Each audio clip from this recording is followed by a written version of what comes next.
பெய்த திருமகனார் தாத்தா முத்துராமலிங்க தேவர்களுடைய திருப்புகழ் போற்றுகிற இந்த கூட்டத்தில் அமைந்திருக்கிற அண்ணன் உள்ளிட்ட அனைவருக்கும் அன்பு வணக்கம். திமுக ஆட்சி மாதிரி குடும்ப பேச முடியுது.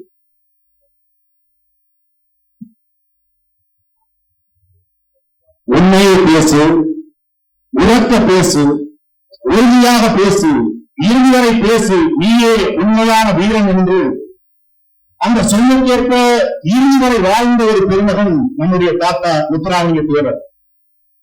ராமநாதபுரம் மாவட்டத்தில் ஒரு பசுமொழியில் கொண்டாடப்படக்கூடிய தேவர் பெருவிழாவை ராமநாதபுரத்திலிருந்து 400 கிலோமீட்டர் அங்கே அவர் சாதிய சமூகம் இல்லாத இந்த விருவம்பாக்கம் பகுதியை எதற்காக கொண்டாட வேண்டும் என்று சிலர் நினைக்கலாம்.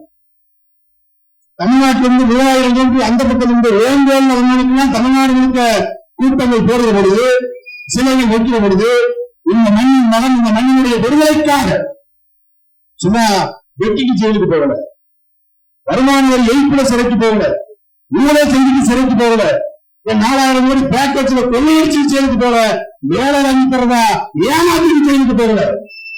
1938ஆம் ஆண்டு தேவர் பெருமகனாருடைய முதல் சிறைவாசம். எல்லாரும் தேவர சாதியவாதி என்ன சொல்றான்? முதலாக அவர் சிறைக்கு போனது ஏதோ வேற சமூகத்தை சீண்டி விட்டோ, வெட்டி விட்டோ, இழிவுபடுத்தி விட்டோ ஜெயிலுக்கு போகல.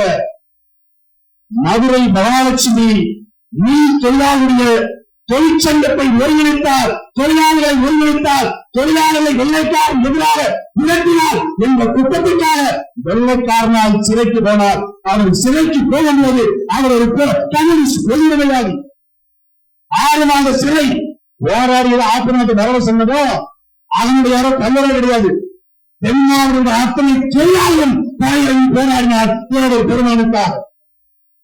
அவர்தான் இங்க சாதியவர், அவர்தான் சாதி வெறியர். தன் வாழ்நாள்ல தன்னுடைய சாதி சமூகத்தை சார்ந்தவர்கள் வேற ஒரு கட்சியில் இருந்தார் என்று தெரிந்து கடைசி வரைக்கும் எதிர்த்து வந்தார்.